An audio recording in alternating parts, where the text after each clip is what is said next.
전후 좌우 여러분들과 함께 말씀을 통하여 은혜 받읍시다라고 인사하겠습니다.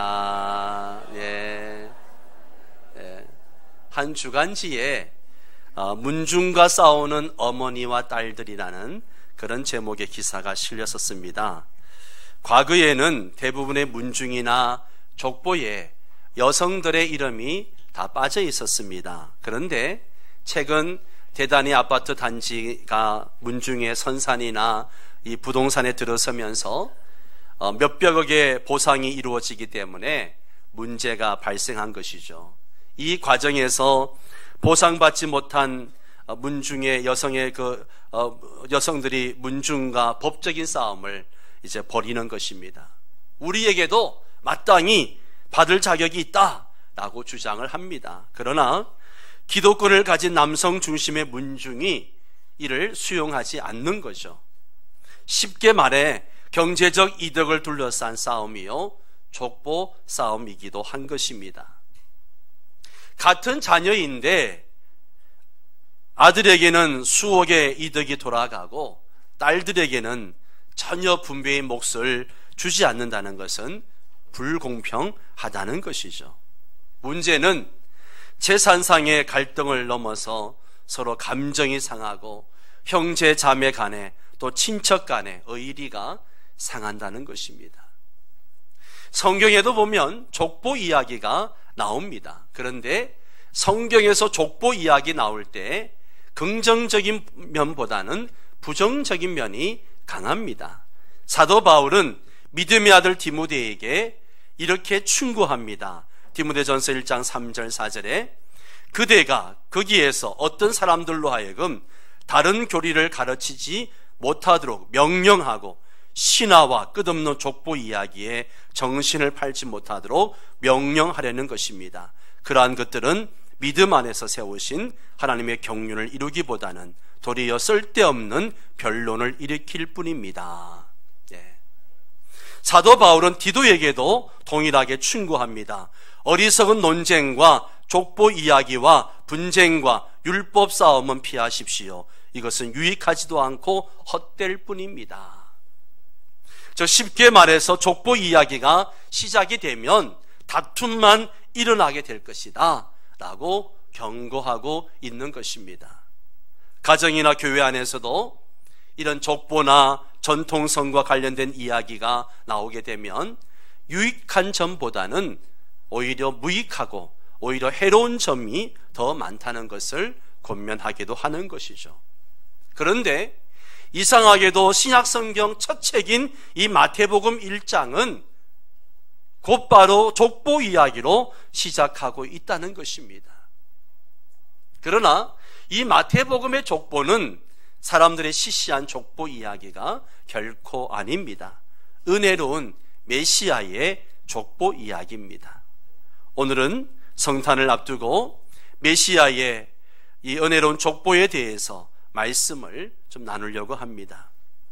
이 마태복음 1장 1절에서 17절 메시아 족보는 아주 특이한 점들을 많이 갖고 있습니다. 누가 누구를 낳고 누가 누구를 낳고 누가 누구를 낳고 이렇게 낳고를 반복하는 족보입니다. 아기를 낳을 때 물론 아버지와 어머니가 다 관련되어 있지만 실제로 아기를 낳는 쪽은 어머니입니다. 그런데 마태복음의 이 족보는 유대 족보의 방식대로 아버지가 아들을 낳은 것으로 그렇게 기록되어져 있습니다.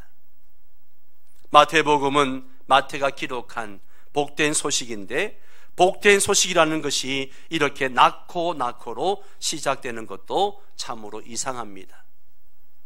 재미있는 이야기로 시작되는 것이 아니라 딱딱하고 고리타분한 족보로 시작되는 것이 너무도 특이한 것이죠.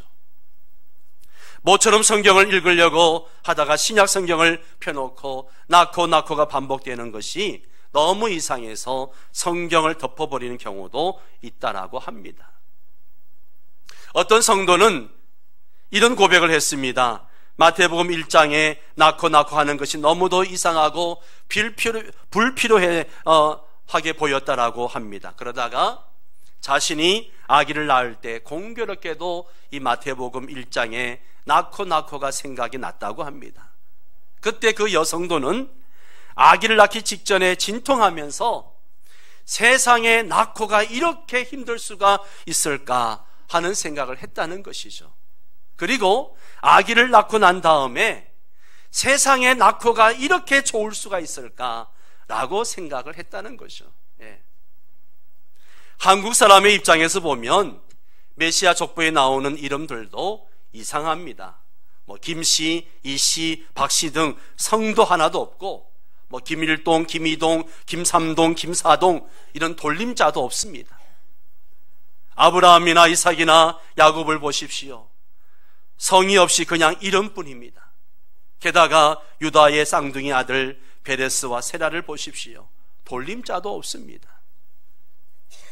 본문의 족보는 참으로 특이한 족보입니다. 마태는 유대인들에게 예수가 그들이 고대하던 메시아, 즉 기름 부음 받은 구원자라는 복된 소식을 전하기 위해서 유대인들이 가장 중시하는 족보부터 시작을 하고 있는 거예요. 마태는 메시아 족보의 특징이 14대라 하는 것으로 이제 전개해 나가고 있습니다. 17절에 아브라함부터 다윗까지, 즉 이스라엘의 뿌리인 아브라함부터 시작해서 이스라엘 왕국의 시작이라고 할 수 있는 다윗까지 14대라고 이야기합니다. 그리고 통일 왕국의 시작인 다윗부터 시작해서 이스라엘 민족이 바벨론의 포로로 잡혀가기까지 이 기간을 14대라 또 이야기합니다. 그리고 바벨론 포로로부터 메시아, 히브리어로 메시아가 헬라어로 그리스도입니다. 즉 그리스도까지 14대라 그렇게 말하고 있습니다. 그리스도는 아브라함에게서 시작되고 다윗에게서 절정을 이루고 바벨론 포로에서 파멸에 이른 하나님의 백성들을 회복시키는 분이라는 것을 지금 강조하고 있는 것입니다. 마태가 메시아 족보를 특별히 14시라는 숫자로 분류한 데는 특별한 의미가 있습니다. 성경 해석학에서 숫자의 의미를 부여하는 것을 게마트리아 그렇게 이야기합니다. 게마트리아. 마태는 지금 게마트리아 방식으로 이 예수님의 족보를, 그리스도의 족보를 얘기하고 있습니다. 그렇다면 14시의 의미가 무엇인가? 여러분이 이 족보를 자세히 보시면 족보에 나오는 42세대 중에 유독 6절에 보십시오. 이세는 누구를 낳았어요? 그냥 다윗이라 그러지 않고 다윗 왕을 낳으니라 그랬습니다. 그리고 그 다음부터는 왕이란 이름을 하나도 붙이지 않았어요. 오직 다윗에게만 왕이라는 이름을 붙이고 있는 것을 보게 됩니다. 마태는 다윗 왕을 돌출시켜서 메시아 족보의 의미를 암시하고 있는 것입니다. 히브리어로 다윗, 이것을 히브리 알파벳으로 달렛, 와우, 달렛 이렇게 글자를 씁니다. 그런데 히브리어는 숫자로도 표시할 수 있습니다. 달렛은 네 번째 글자이기 때문에 4라고 표시를 합니다. 와우는 여섯 번째 글자이기 때문에 6으로 표시를 합니다. 또 달렛이기 때문에 4가 되죠. 다 합치면 14가 되는 것이죠. 마태는 그리스도가 다윗과 같은 왕이라는 것을 알려주기 위해서 14대를 부각시키고 있는 것입니다. 물론 우리가 알다시피 다윗도 잘못한 것이 너무나 많습니다. 죄를 많이 지었습니다. 그러함에도 불구하고 다윗은 이스라엘 역사상 하나님의 은혜로 가장 위대한 왕이라고 할 수 있습니다. 아브라함이 이스라엘 민족의 뿌리이고 다윗은 이스라엘의 민족의 정점입니다. 우리나라로 말하면 다윗은 지금의 만주 땅까지 차지한 고구려의 광개토왕 같은 정도가 되겠죠. 다윗은 이스라엘의 영토를 하나님이 약속하신 대로 이집트 강에서부터 유브라데 강까지 이 모든 것을 다 확장하고 회복한 그런 왕입니다. 다윗은 하나님의 마음에도 맞는 왕이었지만 이스라엘 백성들에게도 마음에 맞는 그런 왕이었습니다. 마태복음은 그리스도가 다윗과 같은 왕으로 탄생하셨다는 것을 밝혀주고 있는 것이죠. 20절에 보면 천사가 요셉에게 나타나가지고 요셉의 그 많은 선조들 가운데 다윗을 꼭 집어가지고 다윗의 자손 요셉아 라고 부르고 있습니다. 이스라엘 역대 왕들 중에 훌륭한 왕들이 얼마나 많습니까? 그런데 다 제껴놓고 다윗의 자손 요셉아 라고 한 것도 이런 의미가 있습니다. 다윗 시대에 활동했던 나단 선지자는 사무엘하 7장 12절 13절에서 다윗에게 이런 예언을 합니다. 우리 한번 같이 읽을까요? 내 수완이 차서 내 조상들과 함께 누울 때에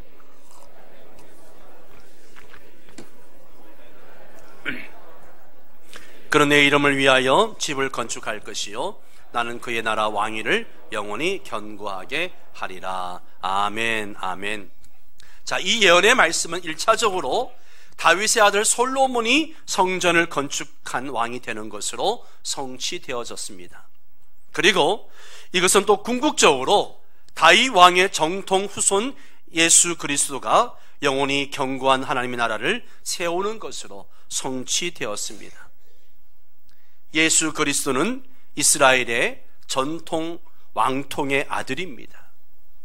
요한복음 18장 37절에서 예수님을 치조한 로마 총독 빌라도가 예수님에게 네가 왕이냐? 라고 질문합니다. 그때 예수님께서 네 말과 같이 내가 왕이니라 그렇게 대답을 하십니다.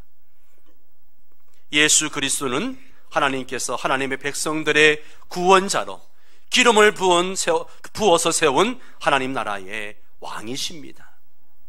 유대인들은 예수 그리스도 탄생 당시에 하나님이 약속하신 왕을 통해서 이스라엘의 영광이 회복될 것을 고대하고 있었습니다.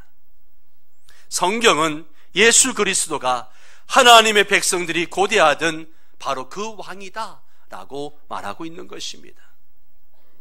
AD 70년에 예루살렘 성전이 멸망한 이후에 현재 살고 있는 유대인들의 선조들을 추적해 볼 수 있는 족보가 다 소멸되고 없어졌습니다. 2000여 년을 유랑하며 살던 이스라엘 민족에게 족보가 없어진 것이죠. 본문의 메시아 족보는 예수 그리스도가 다윗 왕국의 정통 후손임을 마지막 확인할 수 있는 분명한 기록이라고 하는 것입니다. 여기서 잠깐 마태복음의 족보와 누가복음의 족보를 비교해 볼 필요가 있습니다. 마태복음의 족보는 아브라함으로부터 그 후손에게 내려오는 하향식 족보입니다. 그러나 누가복음의 족보는 후손들로부터 해서 선조들로 올라가는 상향식 족보로 되어져 있습니다. 그리고 마태복음의 족보는 아버지 쪽, 부계 쪽 족보이고 누가복음의 족보는 어머니 쪽, 모계 쪽의 족보입니다. 마태복음의 족보는 예수 그리스도가 다윗의 법적 후손인 요셉을 아버지로 둔 법적 후손이라는 것을 강조하고 있고요. 누가복음은 예수 그리스도가 다윗의 혈연적 후손, 마리아의 혈연적 후손이라는 것을 강조하고 있습니다. 자, 이렇게 마태복음과 누가복음의 모든 기록을 종합해 보면 예수 그리스도는 혈연적으로나 법적으로나 다윗 왕의 정통 후손이라는 것을 말씀하고 있습니다. 아브라함을 뿌리로 하고 다윗을 정점으로 한 이스라엘 민족의 역사를 보면 영광과 치욕, 무명과 유명, 그리고 발흥과 몰락의 역사입니다. 이스라엘 역사의 가장 큰 특징은 이스라엘은 하나님의 백성이지만 끊임없이 계속 죄를 지었다는 것이고, 하나님은 죄를 지은 자기 백성을 징계하시면서도 끝내 구원하셨다는 것입니다. 다시 말하면 이스라엘의 구원의 역사는 구원의 은혜가 넘치는 역사입니다. 이런 의미에서 메시아 족보가 은혜의 족보가 되는 것입니다. 아브라함은 은혜의 뿔입니다. 다윗은 은혜의 모델입니다. 족보의 또 다른 모든 인물들도 다 구원의 은혜를 맛본 사람들입니다. 예수 그리스도는 국법이나 철권의 통치자가 아니라 은혜와 자비의 왕이십니다. 예수 그리스도는 은혜의 놀라움을 보여주는 왕이십니다. 메시아의 족보가 은혜의 족보라는 것은 극악한 죄인도 이 족보 안에 들어있다는 사실로 입증이 되는 것이죠. 메시아 족보에 나오는 사람들이 다 죄인들이지만 특별히 10절에 므낫세는요 정말 극악한 왕이었습니다. 남쪽 유다가 이 왕 때문에 망하게 되는 거예요. 그럼에도 불구하고 예수님의 족보에 므낫세가 기록되어졌습니다. 므낫세가 어떤 죄를 지었는지 보십시오. 열왕기하 2장 21장에 보면 여호와께서는 전에 이러시기를 내가 내 이름을 예루살렘에 두리라 하신 여호와의 성전에 제단을 쌓고, 이 제단은 우상 제단을 얘기하는 거예요. 또 여호와의 성전 두 마당에 하늘에 이룰 성신을 위하여 제단을 쌓고, 또 자기 아들을 불 가운데로 지나게 하며, 한마디로 자기 아들을 번제물로 우상에게 바쳤다는 거예요. 점치며 사수를 행하며 신접한 자와 박수를 신임하여 여호와께서 보시기에 악을 많이 행하여 그 진노를 일으켰으며, 우리는 므낫세 왕의 이런 극악한 모습을 보면서 야, 어떻게 저런 사람이 천국에 갔을까? 어떻게 저런 사람이 천당 갔을까? 하는 생각을 합니다. 그런데 메시아 족보에는 므낫세의 이름이 나옵니다. 므낫세가 범한 죄에 대해서 하나님의 사랑의 징계는 받았지만 그는 메시아의 구원의 족보에 들어 있었습니다. 이것이 하나님의 사죄의 은혜입니다. 메시아 족보가 은혜의 족보라는 것은 극도로 불행한 사람도 이 행복의 족보에 들어있다는 사실로도 입증이 되어집니다. 5절에 다윗의 정조 할머니 룻이 나옵니다.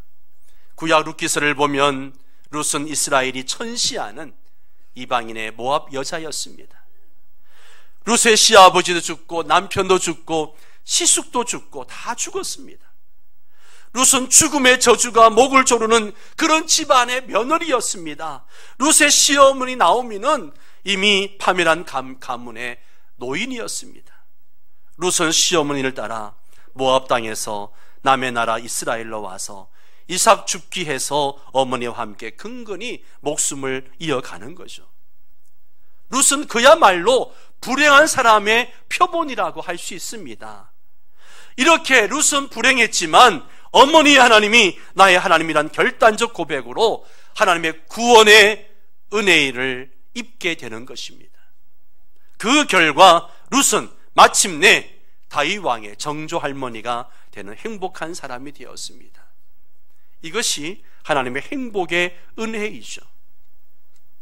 우리 중에 아무리 불행한 사람이라 할지라도 하나님의 은혜에서 제외된 사람은 단 한 명도 없습니다. 모두가 은혜 받을 수 있습니다. 메시아의 족보가 은혜의 족보라는 것은 사회에서 따돌리고 천대받는 사람들이 이 족보에 들어있다는 사실로도 입증이 됩니다. 마태복음은 전부 아버지가 아들을 낳았다는 기록이 나옵니다마는 여인을 통해서 아들을 낳았다는 특이한 기록도 4번이나 나옵니다. 3절에 유다는 다말에게서 베레스와 세라를 낳고, 5절에 살몬은 라합에게서 보아스를 낳고, 다시 5절에 보아스는 룻에게서 오벳을 낳고, 6절에 다윗은 우리아의 아내에게서 솔로몬을 낳고 라는 기록이 정말 특이한 기록입니다. 여기에 다말과 라합과 룻과 밧세바는요 다 당시에 따돌림을 받던 여인들입니다. 창세기 38장에 보면 다말은 유다의 맏아들 엘의 아내이지만 남편 엘이 죽었습니다. 형이 죽으면 동생이 형수의 남편이 되는 이 수원 원리에 따라서 다말은 남편의 동생 오난과 결혼을 하지만 오난도 죽습니다. 다말은 이제 오난의 동생 셀라와 결혼을 해야 되는데 시아버지 유다는 이 셀라마저 죽을까봐 다말에게 남편으로 주지 않습니다.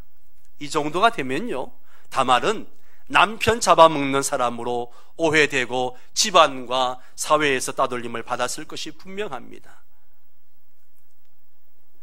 다말이 그 후에 창녀 행세를 해서 시아버지 유다를 통해서 베레스와 세라 쌍둥이를 얻게 되었습니다.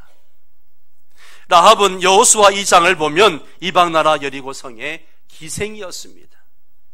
라합이 이스라엘 사람들에게 따돌림을 받는 것은 말할 것도 없지만 여리고 성 사람들에게도 따돌림을 받았을 것입니다. 룻도 앞서 말씀드린 대로 이방 모압 여인으로 이스라엘 사람들에게 따돌림을 받는 입장에 있었습니다. 밧세바도 이방인 히타이트 족속으로 남편이 전사하고 다윗과 불륜 관계로 있다가 다윗의 후척으로 들어왔으니 이스라엘 사람들에게 따돌림을 받았을 것입니다. 다말과 라합과 룻과 밧세바 이 네 여인은 당시 상황에서 보면 정말 불행하고 소외되고 따돌림을 받는 그런 사람들이었습니다. 그러나 그들이 하나님의 구원의 은혜를 받았다는 단 한 가지 이유로 하나님의 자녀 메시아의 선조들이 되었습니다. 이것이 하나님의 은혜입니다. 메시아 족보에 나오는 모든 인물들은 단 한 가지 이유로 하나님의 은혜를 받았습니다. 하나님의 은혜의 홈페이지에 그냥 접속했다는 단 한 가지 이유. 그들은 다 하나님을 믿는 사람들입니다. 부족하지만 하나님을 믿고 하나님이 보내실 메시아를 멀리서 내다보면서 믿은 사람들입니다. 저와 여러분 어떻습니까? 저와 여러분도 여기 나오는 인물들처럼 그렇게 죄를 짓고 불행하기도 하고 또 이 땅에 살면서 따돌림을 당하기도 하고 하지만 예수 그리스도를 믿음으로 메시아의 은혜의 족보에 들어와 있는 줄 믿습니다. 요한복음 1장 12절에 영접하는 자 곧 그 이름을 믿는 자들에게는 하나님의 자녀가 되는 권세를 주셨으니 라고 하셨습니다. 고린도후서 5장 17절에 그런즉 누구든지 그리스도 예수 안에 있으면 새로운 피조물이라 이전 것은 지나갔으니 보라 새 것이 되었도다. 저와 여러분은 이전의 죄와 불행과 소외의 삶은 지나가고 용서와 행복과 존귀의 은혜를 받게 되었습니다. 예수 그리스도의 그 은혜에 접속했다는 단 한 가지 이유로 말입니다. 한때 불신자요 불황자였던 존 뉴턴은 하나님의 은혜를 받고 그 은혜에 감격해가지고 나 같은 죄인 살리신 주 은혜 놀라와 이런 찬양을 작사를 했습니다. 그가 평생에 280곡의 찬송가를 작사했습니다. 뉴턴이 세상을 떠나기 3년 전부터 눈이 너무 침침해서 이제 성경도 읽을 수 없을 지경이 되었을 때에 친구와 함께 아침 식사를 하면서 친구가 한 구절을 읽어주면 그걸 가지고 이제 묵상하고 함께 기도하고 하곤 했었습니다. 어느 날 그날 이제 친구가 성경을 읽습니다. 나의 나된 것은 하나님의 은혜로 된 것이라 고린도전서 15장 10절 말씀을 읽었습니다. 뉴턴은 이 성경을 듣고 난 다음에 몇 분간 묵상하더니 이런 말을 했습니다. 나는 내가 응당되어야 할 나는 아닙니다. 나는 불안하고 불안전하고 부족한 사람이지요. 나는 악한 것을 싫어하고 선한 것은 좋아하지만 나는 내가 되고 싶어 하는 나도 아닙니다. 나는 응당되어야 할 나도 아니고 되고 싶어 하는 나도 아니지만 분명하게 말할 수 있는 것은 나는 과거의 나, 죄와 사탄의 종이었던 내가 아니라는 것입니다. 나는 하나님의 은혜로 지금의 내가 되었습니다. 사랑하는 성도 여러분, 우리도 뉴턴과 같이 고백할 수 있지 않습니까? 나는 내가 이런 사람이 되어야 하지 않은 나도 아니고 나는 이런 사람이 되고 싶어 하는 나도 아니지만 우리는 죄와 사탄의 노예였던 과거의 내가 아닙니다. 나는 하나님의 은혜로 하나님의 자녀, 저 오늘의 내가 되었습니다. 이 땅에 살면서 돈 맛도 좋고 권력 맛도 좋고 쾌락 맛도 좋지만 여러분 최고의 맛은 은혜의 맛인 줄 압니다. 혹시 은혜의 맛을 잃어버린 사람이 있습니까? 하나님의 은혜는 충분하고 충만한 은혜입니다. 우리가 다 그의 충만한 데서 받으니 은혜 위에 은혜로라 라는 말씀이 있습니다. 은혜의 족보에 여러분이 들어와 있다는 것을 믿음으로 확인하셔서 은혜 맛을 회복하시기를 바랍니다. 회복하실 뿐만 아니라 더욱더 절실하게 믿음으로 은혜 위에 은혜를 받으시기 바랍니다. 하나님의 은혜를 받은 사람답게 또 다른 사람들에게 은혜를 나누어 줄 수 있기를 바랍니다. 동시에 이번 성탄절에 가족들과 친척들과 친지들과 이웃들도 예수 그리스도를 믿음으로 하나님의 이 은혜의 맛을 보게 함으로써 모두 함께 이 은혜의 족보에 들어오게 되는 놀라운 은혜가 있기를 바랍니다. 성도 여러분, 성탄의 기쁨을 나만 누릴 것이 아니라 아직도 이 은혜의 족보에 들어오지 못한 내 가족들, 내 일가 친척들, 그들을 기억하시고 그들도 이 은혜의 족보에 들어오게 하여 주옵소서. 함께 기도하기를 원합니다. 기도하겠습니다.